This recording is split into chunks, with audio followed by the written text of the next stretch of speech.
Brought to you by Lister Pros TV, streaming from Tempe, Arizona. And we're live in 5, 4, 3, 2, 1.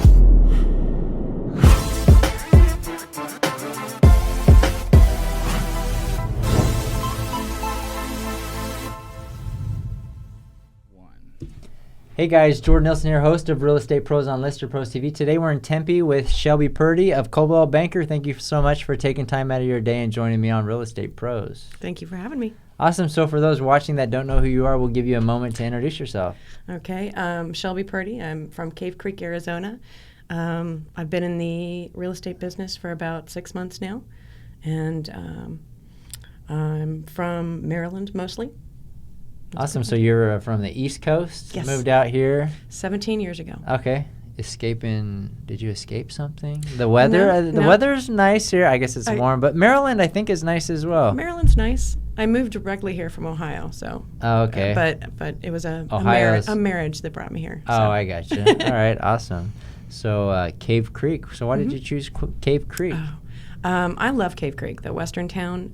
I just think it's... Is that what it's called? Because I've done like races where I'm running through this town and it's like uphill and it's got like the old-fashioned looking shops. The frontier town, yeah. The whole bit. I just love the atmosphere up there.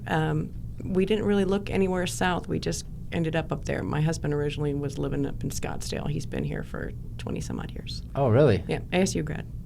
So he got here and barely went back briefly to Chicago for about a year. Had some snow, came back to Arizona. Yeah. He's been here ever since. Awesome. So not missing the snowstorms. Though No. We did get some snow. Yes, I got pictures. You got snow too. I think the whole valley got just about snow a few weeks ago or like a month ago. But it's crazy how like the weather changed so drastically so quickly here. I haven't seen snow other than hail. We saw a little bit of hail a couple of years ago, but I've never seen snow here. Yeah. So it was pretty astounding, and I had to stop and take pictures along with everybody else. Got to. It's like, yay! We're out from here. We're out searching for snow. From those other places, you're like, dang it snowed again. You know. Now I can't leave the house again. So. Yeah, we had people from Montana that were coming to visit, and I thought, they're looking for homes, and I'm like, okay, this normally does not happen. Of course, it did, but they thought it was pretty humorous because they were barely wearing a coat.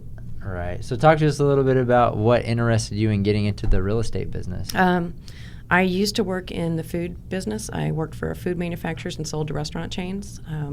Took a little time off from that industry, and there's some challenges with getting back in. And so I decided to, look at something different. And my dad was in real estate.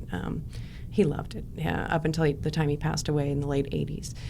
He was president of the board of realtors in Maryland. So I kind of come from a real estate family, I guess. Yeah. So it's in the DNA, right? Yeah, apparently so. Everybody tells me we had similar personalities. So I was hoping that I'd be successful at it. We'll see how it goes. Sure. So far, not too bad. Yeah. So what do you like most about the real estate market and working in real estate? I enjoy the challenge of matching up people with their properties. I like to see how well I can do with narrowing things down and getting people matched up with the right house. But the listings are entertaining too. I like to figure out how to feature the homes in their best light. I have a degree in marketing, so that helps. Oh, okay. So we've got an excellent service at Coldwell Banker that helps us design things. So it's kind of an advantage for me, I think. And you got a couple marketing pieces there. Yeah, I brought this was the first home I sold. Awesome. That's a really nice house. It was gorgeous. It was up in Desert Hills. But this is one of the pieces that Lister Pros helped me design. They did all the photos. Yeah, it's nice. And it sold really like 2 days on the market. Really? So I have all these brochures left. Yeah. That's a really nice piece. So do you leave these marketing pieces at the property so people I use them leave? At the property, yes. They can leave with something memorable. Yep, it's one of the many things we do. We do the single property website, and we have mobile marketing, dot signal, all kinds of marketing features that we can use. That's just one of many. Awesome. I can create flyers from that. I can create mailers. They do a really nice just listed and just sold brochure that goes out to everybody in the surrounding area. And what is this one right here? This just shows some of the marketing that we do, some of the things I was just talking about with the property websites, the photography, the single website, the just listed e-flyers, a virtual tour. We have a TV show now that we get featured on. Oh, a Coldwell Banker TV and all? Oh, on awesome. on Sundays. Depending on your marketing program for your specific house, you get to be on there for 15 seconds, 30 seconds. So I had my picture redone appropriately. Yeah. When I found out I was going to be on TV, I thought the first one did not work. So. Yeah. Although I'm casual today, so you can't really judge. Yeah. But That's awesome. So do you specialize in the Cave Creek area, or are you valley? What are the things? I have sold in Desert Hills, Cave Creek, and Phoenix so far. Okay. So I tend to lean more towards Cave Creek, but I've partnered with a team now, and they specialize in Paradise Valley and Scottsdale. So I tried to find a mentor in the business that could help me get to know the business a little bit better. And this is actually my second mentor, but it's more of a reciprocal arrangement. So I've been working down in Paradise Valley and learning the area down there. And the homes are spectacular. It's just a daydream to drive through some of these neighborhoods. A couple of the open houses that I sit, there's a stunning $2.9 million home with floors from South Carolina from an old cotton mill. Really? Yeah. It takes me a good 12 minutes to turn on all the light switches in the house. Oh, my gosh. Yeah. And I'm not real good with the gas either. I went to light that for one of the outdoor features and so I don't light them during the day anymore. Photographer experience. We understand how crazy some of the gas, I need a long lighter in my car. Yeah.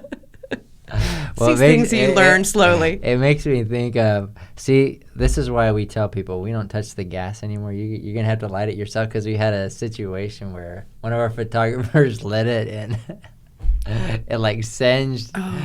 Oh my God! I felt like she didn't get hurt. I felt like it singed my hand. But then it's like, no, we don't want to be liable for burning homes down. Yes, I did wonder. Gas stoves or gas. I wondered if the people working next door on the other house had heard me shriek. I'm sure it was a very, very brave sound. Hey, so 6 months in, it's just part of getting used to the business, right? 6 months in, it's not too bad so far. It's part of it. So awesome.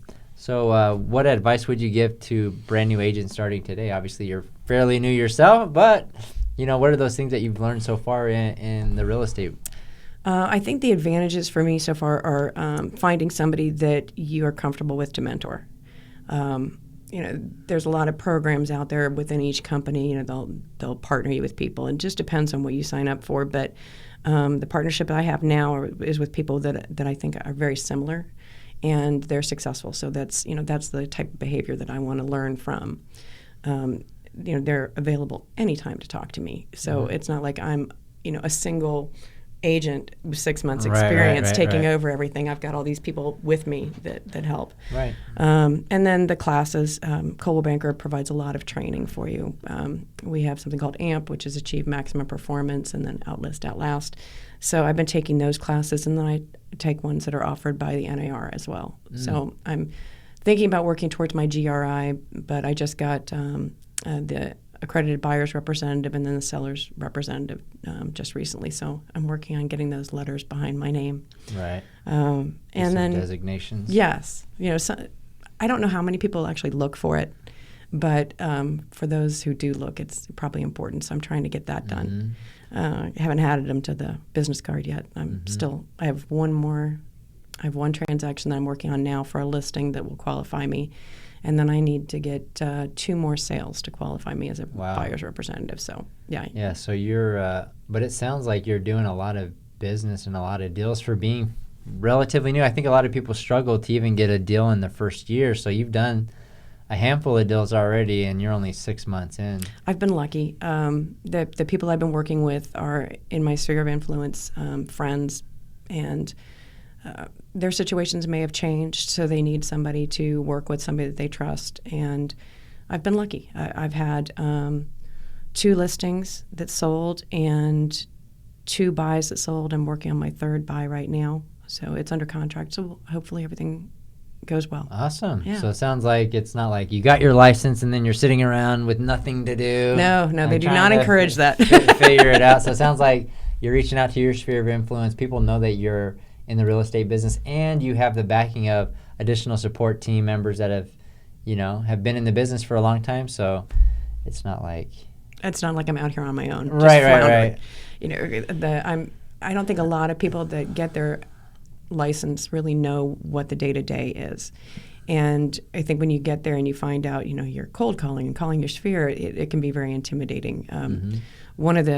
I had a group that I started with. There were 4 of us that were all in the same initial training class for Coldwell Banker, and I'm the only one still here. Oh, really? So I think a couple of them are still in the business. They may have gone elsewhere. I heard that one may have gone into commercial real estate with his wife. So, but it was strange to be the only one left. When you're looking around and thinking, that is real estate, because if you don't get out there and people don't know that you're in real estate, you got to look. I don't know how many. There's probably 60,000 plus realtors in the valley alone. So you got to stand out somehow, and let people know, and be that top 1 or 2 agent that they think about when they're looking to buy or sell a home. Yes, trying to build my brand and my name has been a challenge. This home sold within 2 days, and the sign wasn't even in the yard yet. Oh, really? So but that's a good problem to have. Yeah. So I sent out information. I'm sure they were going, "Who is this person and where is this house?" The sign wasn't even there.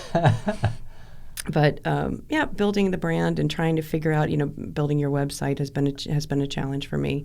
I'm not typically an Instagram, Twitter user. I'm more of a Facebook person, so I'm slowly starting to learn that technology, if you want to call it technology. Yeah. In my world, it is. Additional platforms. Yes. So there's a lot to learn. So what are those things that you're doing to stay in front of your sphere of influence so that they know that you're in real estate? We have a lot of marketing programs here. We do something each month. Last month, we collected shoes and donated them. Oh, wow. Coming up next month, we're taking people to a baseball game. Oh, wow. So I've got a few tickets for my sphere, and I'll be taking some people there. Each month, it's something different. And then I'm using regular drip campaigns with a lot of people. And just general, I see these people on a regular basis. So it's just a matter of not being a secret agent and letting them know that I'm in the business. Sure. Even on Facebook, a lot of people that I'm connected with on Facebook have said, "Oh, we're thinking about listing. Can we talk to you?" So it's been, we'll see where those things go. But right now they're kind of nebulous. Yeah. Until the paperwork's signed, it's not real. Right. Makes sense. So if somebody watching this is interested in having you represent them as a buyer or seller, how do people get a hold of you? Easy. Shelby, SHELBY .Purdy, PURDY at azmoves.com. And you can also go to shelbypurdy.com, and that'll take you to my Coldwell Banker website. Awesome. Thank you so much, Shelby, for taking time out of your busy day. It was a pleasure interviewing you, and we will see you guys on the next episode.